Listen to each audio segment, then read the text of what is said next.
So hey guys, welcome back in our new video. तो guys, आप सभी को पता है हमारी मेडिसिनल केमिस्ट्री चल रही थी फोर्थ सेम में, ठीक है।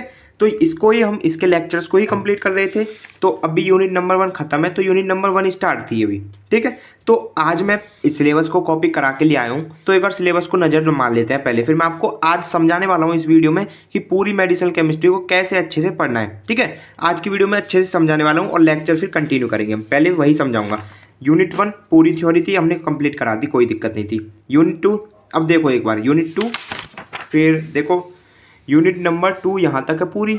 यूनिट नंबर 3 पूरी ये है इतनी बड़ी। यूनिट नंबर 4 आगे भी है। यूनिट नंबर 4 पूरी है ये। यूनिट नंबर 5 देखो कितना बड़ा सिलेबस है, आपको नज़र आ गया होगा अभी। ये पूरी जितनी भी दिख रही है ना आपको, ये सारी ड्रग्स हैं। ये रही और भी है, ये सब ड्रग्स हैं इसके अंदर, देख लो, ठीक है। और ये रही। अब देखो यहाँ पर ऊपर एक वो देखते हैं, थोड़ा सा समझते हैं सिलेबस ऑब्जेक्टिव क्या लिख रहा है। Upon completion of the course the student shall be able to, क्या क्या होगा, understand the chemistry of drug with respect to the pharmacological activity. जो हम केमिस्ट्री समझेंगे ड्रग्स की, मेटाबॉलिक पाथवेज समझेंगे, इफेक्ट, थेराप्यूटिक वैल्यू, ये सब समझने वाले हैं। Know the structure activity relationship, SAR भी इसमें हम पढ़ेंगे डिफरेंट क्लास ऑफ ड्रग्स का। And write the chemical synthesis of some drugs, ठीक है। अब कुछ ड्रग्स की हमको सिंथेसिस पढ़नी है। अब देखो यहाँ पर सुनो, ये मेन जो लिख रहा है वो देखो, study of the development of following classes of drugs, classification, mechanism of action, uses of drug mentioned in the course. यहाँ तक सुना क्या मतलब कि हमको पढ़ना है क्लासेस ऑफ ड्रग्स, उनका क्लासिफिकेशन, उनका मैकेनिज्म ऑफ एक्शन, उनके यूजेस और जो ड्रग्स दी गई हैं कोर्स में, ठीक है।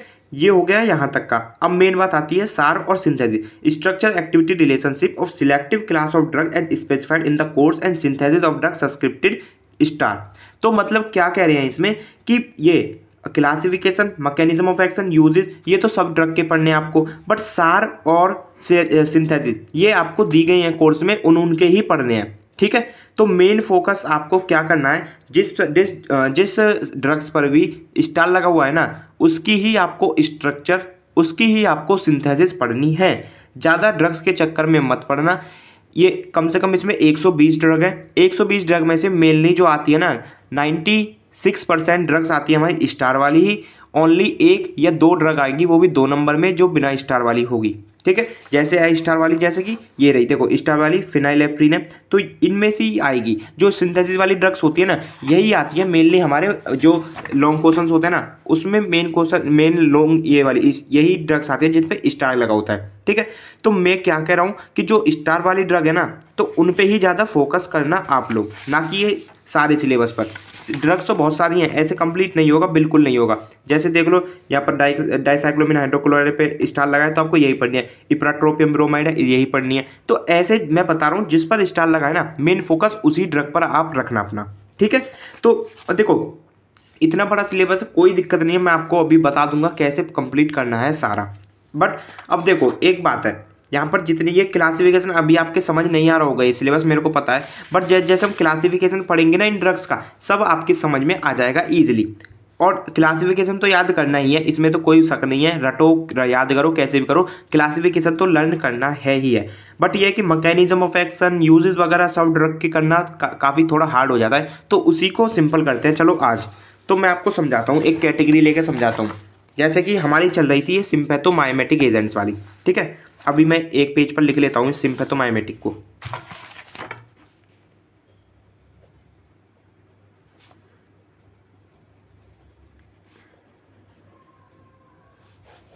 देखो ये लिख ली मैंने सिम्पैथोमाइमेटिक एजेंट। तो यहाँ पर देखो सिम्पैथोमाइमेटिक एजेंट्स के अंदर ना 3 कैटेगरी हमारी, डायरेक्ट एक्टिंग जिसके अंदर ये वाली ड्रग है, और इनडायरेक्ट एक्टिंग जिसके अंदर ये वाली ड्रग है, और एजेंट्स विद मिक्स्ड मैकेनिज्म, यानी कि जो मिक्स्ड ड्रग है वो ये 2 है। तो मैं क्या कह रहा हूँ, एक बार क्लासिफिकेशन देख लो, जैसा इसमें सिलेबस में दिया है ना, सेम वैसा ही लिख रहा है। ये डायरेक्ट एक्टिंग ये रही ड्रग, और इनडायरेक्ट एक्टिंग ये रही, और मिक्स्ड एक्टिंग ये रही, ठीक है। अब समझ गए आप। तो अब देखो मैकेनिज्म ऑफ एक्शन सारी ड्रग का सेम ही होता है। जो ये कैटेगरी है ना, जो डायरेक्ट एक्टिंग ग्रुप, ये डायरेक्ट एक्टिंग ड्रग है, ये इतनी सारी जो ड्रग है ना, सबका मैकेनिज्म ऑफ एक्शन सेम ही होगा, ठीक है, बस थोड़ा सा डिफरेंस हो सकता है रिसेप्टर जॉइंट पर। जैसे रिसेप्टर मैंने अभी आपको पढ़ाए थे सिम्पैथोमाइमेटिक में अल्फा बीटा रिसेप्टर पढ़ाए थे, तो इसमें बस यही चेंज हो सकता है कि ये ड्रग अल्फा पर जाके बाइंड होती है, ये बीटा पर, बट काम दोनों का काम सारी ड्रग्स का सेम ही रहेगा। किसका? डायरेक्ट एक्टिंग ड्रग वाली का। ये जितनी ड्रग है ना, ये सबका काम सेम रहेगा। इनडायरेक्ट वाली का एक जैसा काम रहेगा, मिक्स्ड वाली का एक जैसा काम रहेगा। अब थोड़ा सा दिमाग लगाओ, अगर काम सेम नहीं होता तो ये एक कैटेगरी में फिट कैसे होती ड्रग? समझ आ गया ना? पहुंच गए लॉजिक पर? क्यों? क्योंकि भाई सबका काम एक है ड्रग का, जब ही तो ये एक कैटेगरी में आई है। अगर काम सेम नहीं होता तो ये एक कैटेगरी में नहीं आती। ये सूडोएफेड्रिन है, ये इसमें क्यों नहीं आई? क्यों? क्योंकि भाई इसका काम अलग है, इसका काम इनडायरेक्ट वाली ड्रग का सेम है। ठीक है, तो मतलब क्या करना है आपको, जो एक मेन मैकेनिज्म होता है ना, वो आपको लर्न कर लेना है, बाकी सारी ड्रग में वही एप्लीकेबल होगा।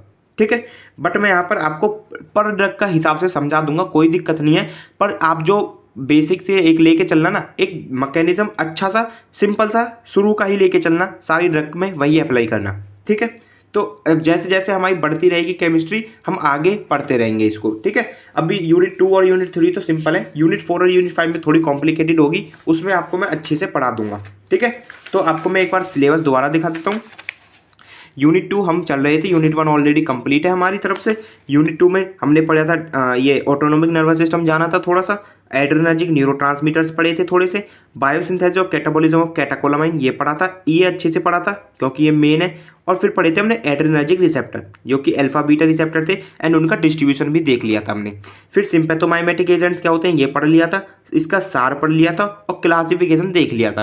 क्लासिफिकेशन इंपॉर्टेंट है, और ये सिम्पैथोमाइमेटिक एजेंट तो काफ़ी ज़्यादा पूछा जाता है एग्जाम में। मैं आपको साथ के साथ बताता भी चलूँगा कौन सा क्वेश्चन कितना ज़्यादा इंपॉर्टेंट है। ठीक है, तो इसका सार, इसका क्लासिफिकेशन और जो ड्रग की सिंथेसिस है वो काफ़ी ज़्यादा इंपॉर्टेंट है। आज हम इसको ही पढ़ते हैं। देखो क्लासिफिकेशन मैंने कल वाली वीडियो में अच्छे से समझा दिया था, आज हम ड्रग्स को ही पढ़ेंगे। तो ड्रग हम पढ़ रहे हैं, देखो सारी ड्रग है, मैं आपको एक एक करके सारी समझा दूंगा, कोई दिक्कत नहीं है। और देखो स्ट्रक्चर के झंझट में ज़्यादा मत पढ़ना। ठीक है, स्ट्रक्चर के झंझट में ज़्यादा मत पढ़ना, सिर्फ और सिर्फ जिस पर स्टार लगा हुआ है ना, उनके ही स्ट्रक्चर पढ़ो आप। जैसे ये हो गया, ये हो गया, इनके स्ट्रक्चर पढ़ो बस, और किसी का स्ट्रक्चर मत पढ़ो, सबका मैकेनिज्म ऑफ एक्शन और यूजेस पढ़ो बस, और कुछ मत पढ़ो। ये मैं कह रहा हूँ सुन लो, क्योंकि ये इतनी सारी ड्रग्स हैं, आप स्ट्रक्चर में ही घूम जाओगे, पूरा सेमेस्टर स्ट्रक्चर याद करते करते निकल जाएगा, बट नहीं होगा याद। ठीक है ना, तो प्लीज़ बस जिस पे स्टार लगाए उस ड्रग के स्ट्रक्चर को याद करो, और जब पेपर हो गया, अगर एक आध ड्रग मेरे को फालतू लगती है कि आएगा इसका स्ट्रक्चर, तो मैं जब बता दूंगा, जब उसका कर लेना। ठीक है, तो अभी डायरेक्ट एक्टिंग ग्रुप समझते हैं पहले, जो डायरेक्ट एक्टिंग ड्रग है वो समझते हैं पहले। These are those drugs agents, देखो ड्रग्स और एजेंट्स दोनों चीज एक ही होती है, कुछ भी लिखा है आप दोनों चीज समझ जाना। विच directly bind with adrenergic receptor both alpha and beta and gives it pharmacological action. तो मतलब डायरेक्ट एक्टिंग ड्रग का कहने का मतलब क्या है, नाम में ही दिख रहा है डायरेक्ट एक्टिंग, यानी कि जो रिसेप्टर से डायरेक्टली बाइंड हो रही हैं और अपना फार्माकोलॉजिकल एक्शन शो कर रही हैं, वो हमारी डायरेक्ट एक्टिंग ड्रग होती है। अब रिसेप्टर कौन से आएंगे यहाँ पर? रिसेप्टर आएंगे आपके अल्फा बीटा, क्योंकि एड्रेनर्जिक यानी कि सिंपैथेटिक सिस्टम में रिसेप्टर कौन से होते हैं? अल्फा और बीटा बस। Okay, the action produced are of rapid onset of short duration. देखो इनका जो एक्शन होता है ना वो रैपिड होता है और शॉर्ट ड्यूरेशन के लिए रहता है। ओके, देखो सारी ड्रग्स का मैं बताते चलूंगा, कोई दिक्कत नहीं है। स्ट्रक्चर आपको यहाँ मिल जाएगा, नोट्स में मिल जाएगा, बट प्रीफर मैं यही करूंगा कि जो जिस पर स्टार लगाए उसके ड्रग को पढ़ो, उसकी सिंथेसिस को पढ़ो। ओके, तो फर्स्ट ड्रग है हमारी जैसे कि अब देखो पैटर्न भी देख लेना किस तरीके से तुमको लिखना है। नॉरेपिनेफ्रिन स्ट्रक्चर, फर्स्ट चीज स्ट्रक्चर लिखनी है आपको, या आप ऐसे भी लिख सकते हो it is a direct acting drug. ठीक है, क्यों? क्योंकि देखो क्लास तो वही है ना, आप यहाँ पर लिख भी सकते हो it is a direct acting drug. Mechanism of action देखो, it acts on alpha receptor. ठीक है, मतलब क्या है, अल्फा रिसेप्टर पर एक्ट करती है, अल्फा रिसेप्टर से जाके बाइंड होती है। Also effect on beta 1 receptor but no effect on beta 2 receptor. Beta 1 receptor पर भी एक्ट करती है ये ड्रग, बट बीटा 2 रिसेप्टर पर कोई एक्ट नहीं करती। मेनली का काम कहाँ है? अल्फा रिसेप्टर पर। इतना आपको मैकेनिज्म ऑफ एक्शन में बताना होता है बस।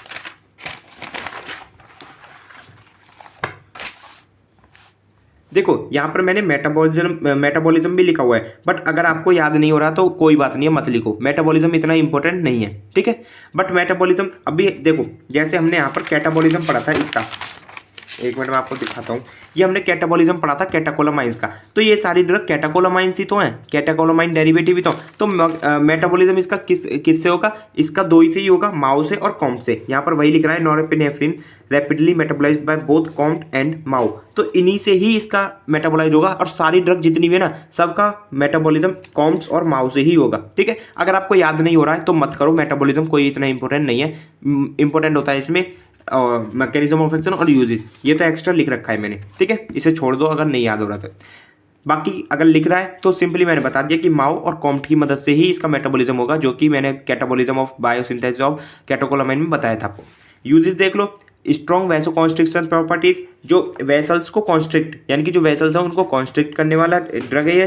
Produce the absorption and to localise the effect of local anaesthetic, local anaesthetic जितनी भी ड्रग्स होती हैं उनका एब्जॉर्प्शन और उनका लोकलाइजेशन करने के लिए रेस्पॉन्सिबल है ये drug. Intravenous infusion for the treatment of hypotension, यानी कि हाइपोटेंशन क्या होता है, हाइपो यानी कि कम और टेंशन आता है बीपी, जब कम बीपी हो जाता है तो इसका इंट्रावेनस इन्फ्यूजन भी हम करा देते हैं, इंट्रावेनसली हम इसको इंसर्ट करा देते हैं। एडवर्स इफेक्ट, एक देखो एडवर्स इफेक्ट होते हैं यानी कि साइड इफेक्ट, तो एक आध साइड इफेक्ट आपको नॉर्मल में बता दूं, वीकनेस, हेडेक, डिजीनेस, ठीक है, 3-4 हैं ये। देखो nausea, vomiting, headache, dizziness, fatigue, ये कुछ कॉमन ADRs होते हैं सब ड्रग्स के। तो आप अगर कोई याद भी नहीं रहता ना स्पेसिफिक, ये आप लिख सकते हो, ठीक है, लिख लेना जो मैंने बोले हैं अभी। यहाँ पर भैया डिजीनेस, वीकनेस होती है, इसका नॉरएपिनेफ्रिन को हम लेने पर। सेकंड ड्रग आती है हमारी एपिनेफ्रिन। एपिनेफ्रिन आपने स्ट्रक्चर देख लिया, पढ़ भी लिया, जब हमने पिछले वाली वीडियो में देखा था। मैकेनिज्म ऑफ एक्शन इसका वही होने वाला है, directly bind with alpha 1 beta 2 receptor. देखो वही आ गया ना इसमें भी, अल्फा 1 बीटा 2, बस आपको इसमें ये ध्यान रखना है कि रिसेप्टर कौन सा है, बस, ठीक है। For oral route it is given in the form of prodrug pivalic acid to prevent from FPM, यानी कि first pass metabolism. First pass metabolism क्या होता है, कमेंट बॉक्स में कमेंट करो सारे, जिसका कमेंट सही ठीक होगा मैं पिन कर दूंगा उसको, ठीक है। तो मतलब इसको हम ओरली रूट से भी दे सकते हैं, किसकी ड्रग में, प्रोड्रग की फॉर्म में। प्रोड्रग वो होती हैं जो हमारे शरीर के अंदर, जब बॉडी के अंदर इंसर्ट करा देते हैं, जब वो एक्टिवेट होती हैं, बाहर से ही वो एक्टिवेट नहीं होती, ठीक है। मेटाबॉलिज्म भाई इसका छोड़ दो, मेटाबॉलिज्म चलो मत पढ़ो, मेटाबॉलिज्म इतना इंपॉर्टेंट नहीं, छोड़ दो इसको। यूजेस, इसका हम सबक्यूटेनियसली यूज करते हैं टू प्रोड्यूस वैसोकॉन्स्ट्रिक्शन, वेसल्स को कॉन्स्ट्रिक्ट कराने के लिए, सबक्यूटेनियसली यानी कि सबक्यूटेनियस रूट के through. Used in treatment of asthma, asthma treatment में इसको यूज करते हैं। ब्रोंकियल मसल्स को ये रिलैक्स करता है। Emergency treatment of anaphylaxis and anaphylactic shock, जो शॉक वगैरह आ जाते हैं इमरजेंसी ट्रीटमेंट में हम इसको यूज कर लेते हैं। ADR वही हो जाएगी, anxiety, fear, tachycardia, palpitation, headache, acute pulmonary oedema, ठीक है, ये सब वही नॉर्मल है, ये सारी ड्रग के सेम ही होते हैं। अब आ जाती है हमारी मेन ड्रग फिनाइलएपिनेफ्रिन। देखो यहाँ पर मैं दिखा दूँ सिलेबस में, नॉरएपिनेफ्रिन पढ़ा हमने, एपिनेफ्रिन पढ़ा, फिनाइलएपिनेफ्रिन स्टार लगा हुआ है, तो स्टार लगे हुए ड्रग को हम पढ़ेंगे और इसकी सिंथेसिस भी हम देखेंगे। तो सिंथेसिस पढ़ने को पहले आपको जो मेन ड्रग होती है ना, सिंथेसिस का भी एक ट्रिक होता है। देखो सिंथेसिस का ट्रिक ये होता है कि जो मेन आपकी ड्रग है, मेन ड्रग है क्या है, फिनाइलएपिनेफ्रिन। तो फिनाइलएपिनेफ्रिन का आपको सबसे पहले स्ट्रक्चर याद होना चाहिए। फिनाइलएपिनेफ्रिन का आपको स्ट्रक्चर याद होगा ना, तो शुरू से जब आप ड्रग बनाते चलोगे नए नए मॉलिक्यूल, नए नए कंपाउंड से, तो आपको ध्यान रहेगा कि यही मेरे को बनाना है। तो सबसे पहले जिस भी ड्रग का आपको सिंथेसिस करनी है, उस ड्रग के स्ट्रक्चर को याद करो, ठीक है। फिनाइलएपिनेफ्रिन कुछ भी नहीं है, वही फिनाइल देंगे, OH ग्रुप है, फिर एक कार्बन चेन है, CH OH CH से कनेक्ट है, NH CH3, ठीक है, सिंपल है। अब इसको सिंथेसाइज करने के लिए देखो, सिंथेसिस तो आपको 3-4 बार लिखकर देखनी पड़ेगी, जब ही याद होगी। और लास्ट टाइम के लिए मत छोड़ना इसको, जैसे जैसे 2-2 3-3 सिंथेसिस कंप्लीट हो रही है, सबको करते चलो साथ के साथ, ठीक है। ये किससे बनती है, ये बनती है फिनॉल और 2 क्लोरो एसिटाइल क्लोराइड से। फिनॉल है, आपको पता है फिनॉल का फॉर्मूला C6H5OH, ठीक है, फिनॉल है। 2 क्लोरो एसिटाइल क्लोराइड, यहाँ पर यानी कि 2 क्लोरो हो गए एसिटाइल क्लोराइड, ओके। तो ये जब हम इसको एडिशन कराते हैं तो यहाँ पर हमारा बनता है M क्लोरो एसिटाइल फिनॉल, ठीक है। ये डायरेक्ट जो है ना, ये सीधा आकर यहाँ पर अटैच हो जाता है, ये रहा COCH2Cl, ठीक है। इसका कराते हैं हम फिर से रिएक्शन किसके साथ, NH2CH3 के साथ, यानी कि मिथाइलेमिन के साथ, ठीक है। मिथाइलेमिन के साथ रिएक्शन होगी जब इसकी, तो यहाँ पर कुछ नहीं है, सीधा का सीधा ये लास्ट में आके जुड़ जाएगा। यहाँ से एक H निकलेगा और ये Cl के साथ जाके HCl निकल जाएगा बाहर, और ये NHCH3 यहाँ पर आकर जुड़ गया, ठीक है। वही है सिंपल, CO CH2 एन एक H यहाँ से चला गया तो क्या बचा NH3 NH3। अब इसका हम हाइड्रोजन के साथ रिएक्शन करा देते हैं, फर्दर ये O जो है वो OH में कन्वर्ट हो जाएगा। बस सिंपल ये इतनी रिएक्शन है। अब एक बार आप इसको लिख के देखोगे तो ईजिली हो जाएगा, ठीक है। इसका एक्शन क्या है, bind at alpha 1 receptor, no action on beta receptor. जो देखो मोस्टली ड्रग का एक्शन ना अल्फा 1 रिसेप्टर पे ही होगा। अगर आपको कुछ याद नहीं रहता मैकेनिज्म ऑफ एक्शन तो आप सिंपल लिख देना bind at alpha 1 receptor, alpha receptor, ठीक है। मेटाबॉलिज्म को छोड़ो, यूजेस देख लो इसके। यूजेस ड्रग के, वैसोकंस्ट्रिक्शन ऑफ आर्टरीज जो आर्टरियो जो आइरिस हो गया, कॉन्ट्रैक्शन ऑफ यूट्रस, इनका तो देखो वैसो कॉन्स्ट्रिक्शन यानी कि वेसल्स का देखो। अब आप क्या फोकस करा है अपने, वैसो कॉन्स्ट्रिक्शन सब में आ रहा है।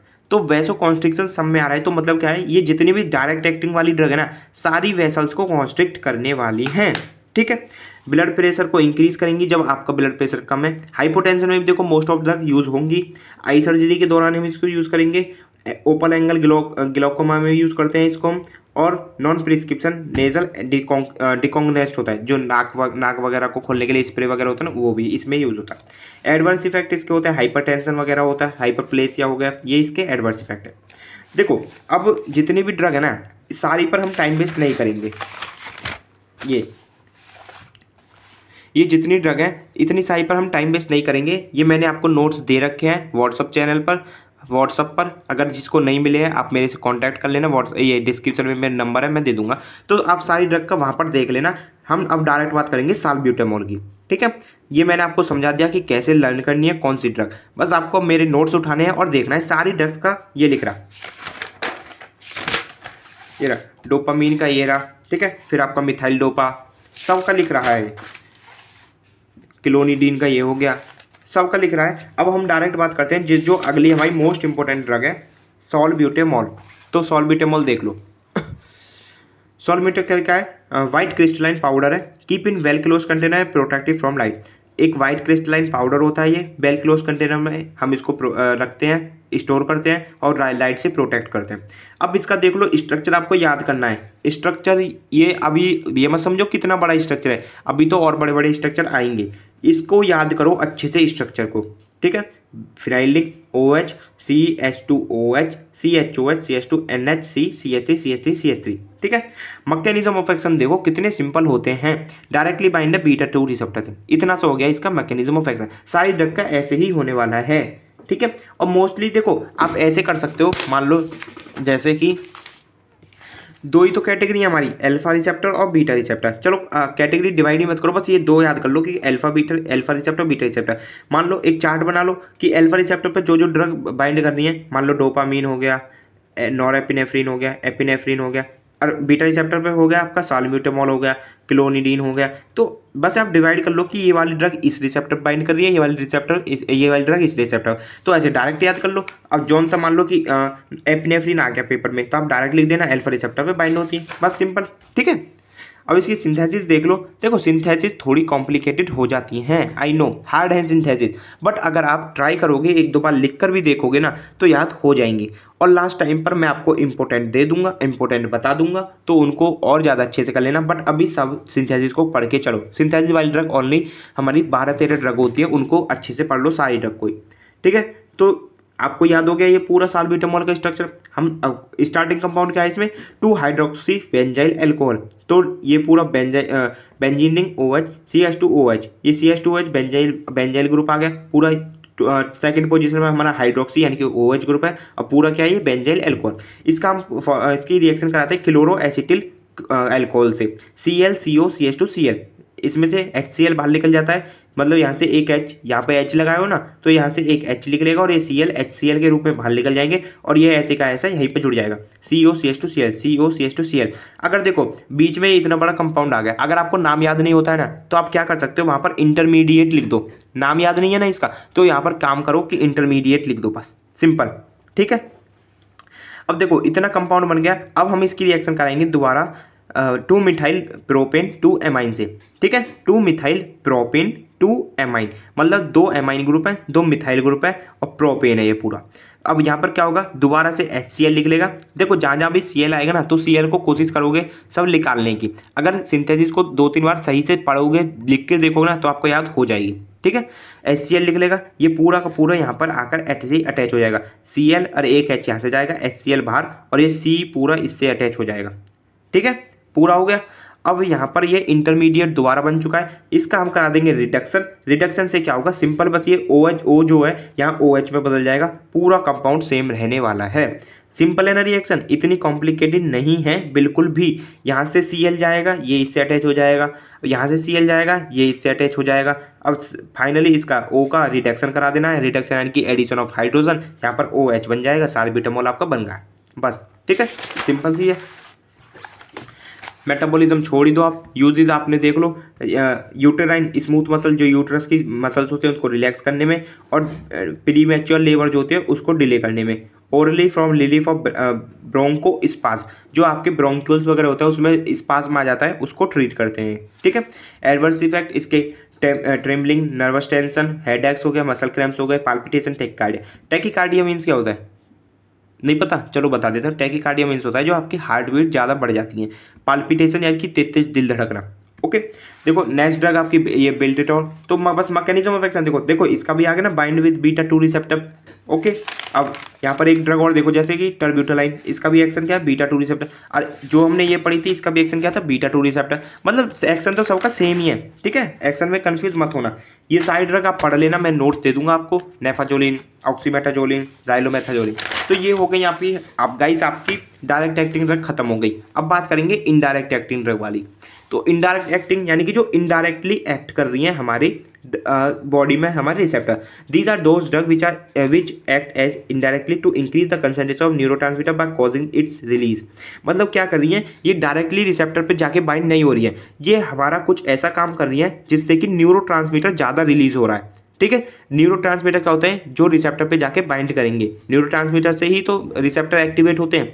ठीक है, these drugs do not themselves react with the receptor but cause release of the neurotransmitter from storage side which then interact with receptor to produce effect। मतलब जो डायरेक्ट एक्टिंग वाली ड्रग देखी थी आपने, वो क्या कर रही थी, डायरेक्ट अटैच हो रही थी हमारे रिसेप्टर से जाके, जब उसको एक्टिवेट कर रही थी। बट यहाँ पर क्या हो रहा है, ये डायरेक्ट एक्टिंग ड्रग की तरह नहीं होंगी, ये डायरेक्ट जाके अटैच नहीं होंगी रिसेप्टर से। ये क्या करेंगे, ये सिर्फ और सिर्फ रिलीज कराएंगी न्यूरोट्रांसमीटर्स को बॉडी में ही। बॉडी में ऑलरेडी न्यूरोट्रांसमीटर प्रेजेंट होते हैं, तो जो भी मैंने एड्रेनर्जिक न्यूरोट्रांसमीटर पढ़ाए थे ना स्टार्टिंग में, डोपामीन हो गया, एपिनेफ्रिन, नॉरएपिनेफ्रिन, ये तो ये ऑलरेडी बॉडी में रहते हैं, तो ये वाली ड्रग सिर्फ उनको स्टिमुलेट करती हैं, उनको रिलीज कराती हैं। ओके, एग्जांपल देख लो ड्रग का। फर्स्ट है हाइड्रोक्सी एम्फिटामिन। स्ट्रक्चर ये रहा, mechanism of action indirectly acting drug है। यहाँ पर देखो सिंपल है, इनडायरेक्टली है, यहाँ पर cause release of nor adrenaline